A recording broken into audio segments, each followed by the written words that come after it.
Welcome to this edition of SAU Weekly, your source for the latest news and sports from St. Ambrose University. I'm Sydney Horseman. And I'm Luke Vera. As part of Saturday's homecoming festivities, St. Ambrose University honored a special group of fighting bees. Western's passing attack, a woeful 10 of 32 for 128 yards. Here's one of 4 bee interceptions as Bill Dean dives for pay dirt. You see the reaction on the sidelines and up in the stands. St. Ambrose up 24-10. 30 years ago, our Fighting Bee football team took on Division I Western Illinois University. Now, 3 decades later, it's a game St. Ambrose fans will never forget. SAU Weekly's Ryan Schistel has more. At a St. Ambrose tailgate, you're likely to hear stories from the glory days. But not all of them include talk of defeating a Division I opponent. But that's exactly what St. Ambrose did in 1993, when they shocked Western Illinois University.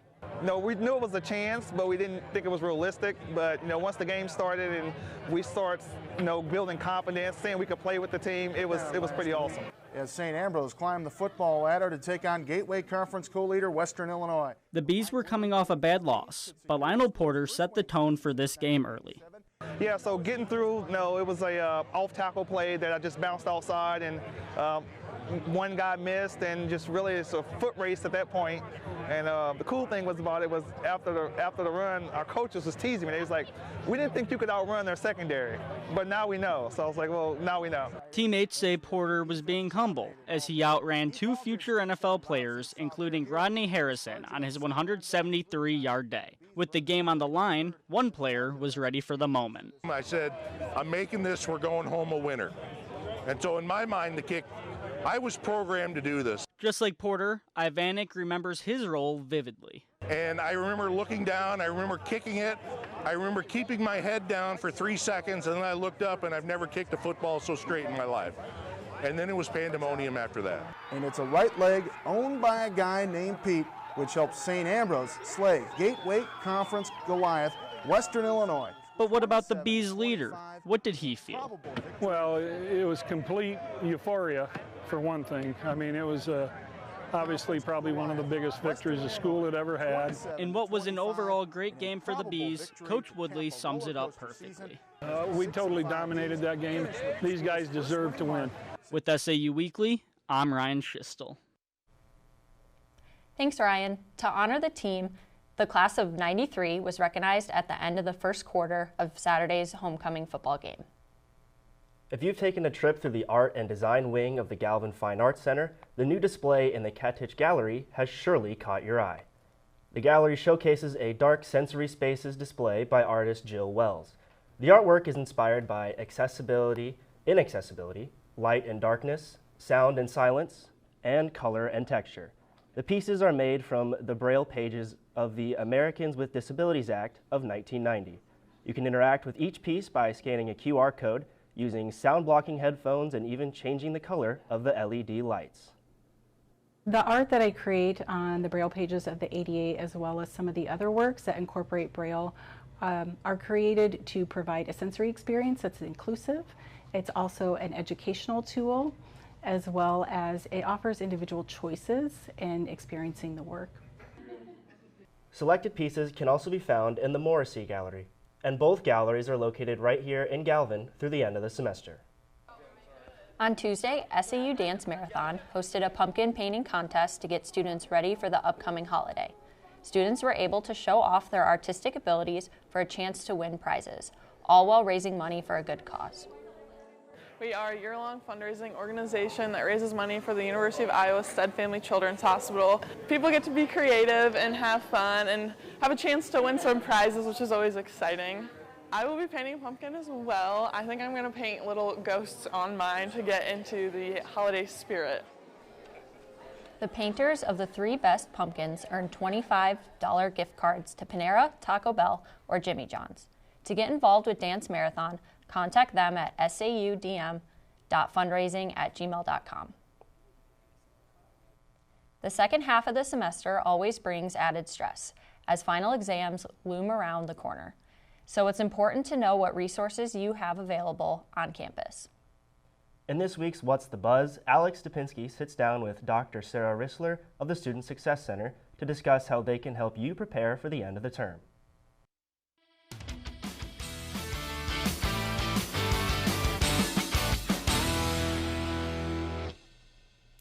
Joining us now is Dr. Sarah Risler of the Student Success Center. Thank you for being here. Thanks for having me. So, what resources does the Student Success Center have to offer throughout the semester? So we have a lot of resources for academic support. We have supplemental instruction, referred to as SI, for many of our more challenging classes. Also study groups, individual and small group study sessions, online writing support, drop-in math and writing lab times, as well as student-athlete study rooms for student athletes in certain athletic competitions. All of this information can be found on our Instagram, which I encourage everybody to engage with. It's SAU_success. Were you seeing a lot of students coming in to prepare for midterms? If so, what was a common need that you saw amongst these students? Yeah, thank you for the question. Yes, we had a lot of students coming in to prepare for midterms. Newer this year is we're kind of starting to get back to pre-pandemic use of the Student Success Center, more and more students coming in for a much longer time frame, which is phenomenal because we're developing skills over time. I'd say the most common things that we're practicing are how to study for specific classes, how to prepare for the exams, and checking to make sure that students understand the prompts that instructors are giving, for example, for a writing assignment. Did I do all of the prompt? That sort of thing. Looking at the second half of the semester, what should students stay focused on ahead of final exams? Probably one of the best pieces of advice I could give to students is to develop a healthy routine.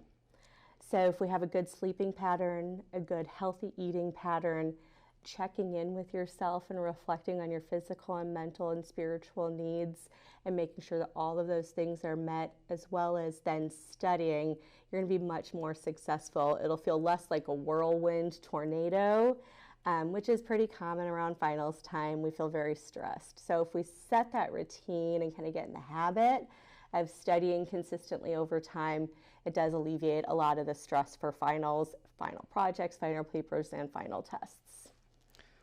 Do you have any words of encouragement for SAU students? Y'all got into this university because you are meant to be here. And so remember that when you're studying. We want to see you do your absolute very best, and we are happy to support you in the Student Success Center anytime and all the time. Thanks again for being here, Sarah. Good luck with the rest of the semester. Likewise, thank you for having me. Yep. Back to you guys. Thanks, Alex. Coming up next in sports, we preview the upcoming women's basketball season with a new coach at the helm. And we check in with our wrestling team ahead of their debut match. Join SAU Weekly's Ryan Schistel as he takes you inside SAU athletics. Stay tuned. The renovations of Christ the King Chapel have come a long way since last spring, but there's still a lot of work to be done. The $5.2 million project is set to be finished in early December. Staff members are excited about all the new changes. We're looking in front of the gathering space, which is going to be a wonderful opportunity for people to really come together to help build the community that we think is so important in a Catholic university community that's so important for our worship and our style of worship. The dedication of the new chapel is set for December 10th. Francis Cardinal George of Chicago will preside at that rededication ceremony.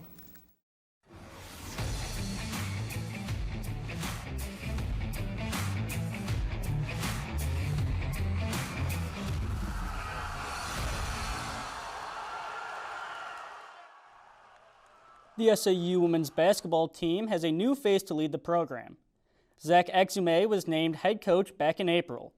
Lily Reed sat in on a practice to see how he and the players are preparing for the upcoming season.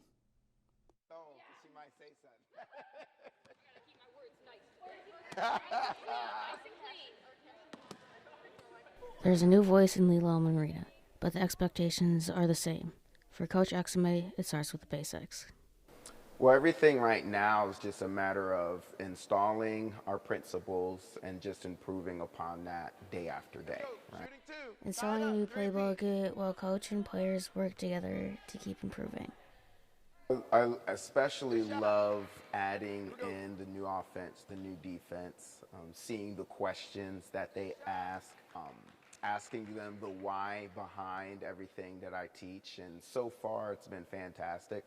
Right, so act like you're sliding. Let me make my pass. Here we go. Coach XMA, or Coach X as he likes to be called, isn't the only one looking forward to this season.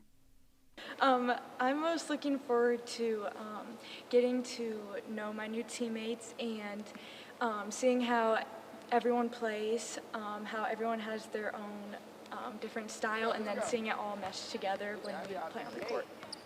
The Bees returned several contributors from last year's team. They are now hoping to turn that experience into more success. And so last year I was allowed to make those mistakes, and it was a big learning year for me. And so this year now I can take that experience from freshman year and use it this year so I know what to expect. The Bees are now preparing in order to compete for a conference title at the end of the season. For SAU Weekly, I'm Lily Reed.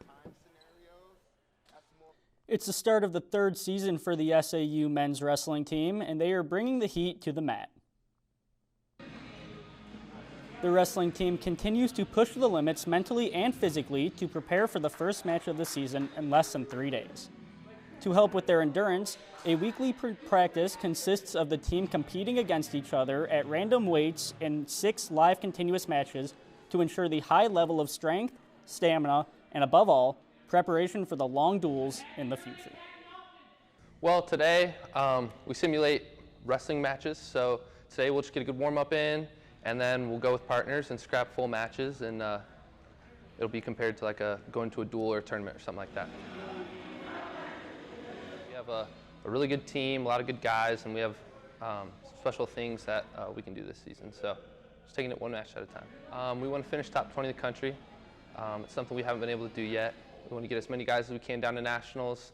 We have the team to do it this year. It's the 3rd year of the program, so we brought in the guys.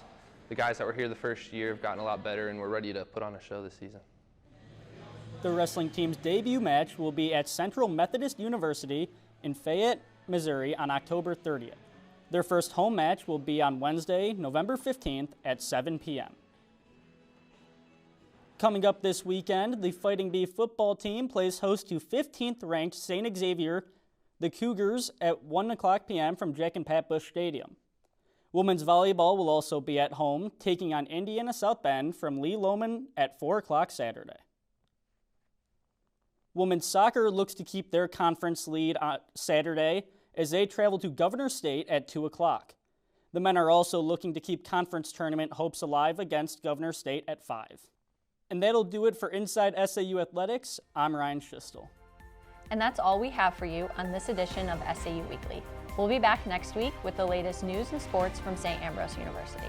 Remember to check out the SAUtv Facebook and Instagram pages for our newscasts, top stories, and more. You can also find them on The Hive at SAUthebuzz.com. Thanks for watching.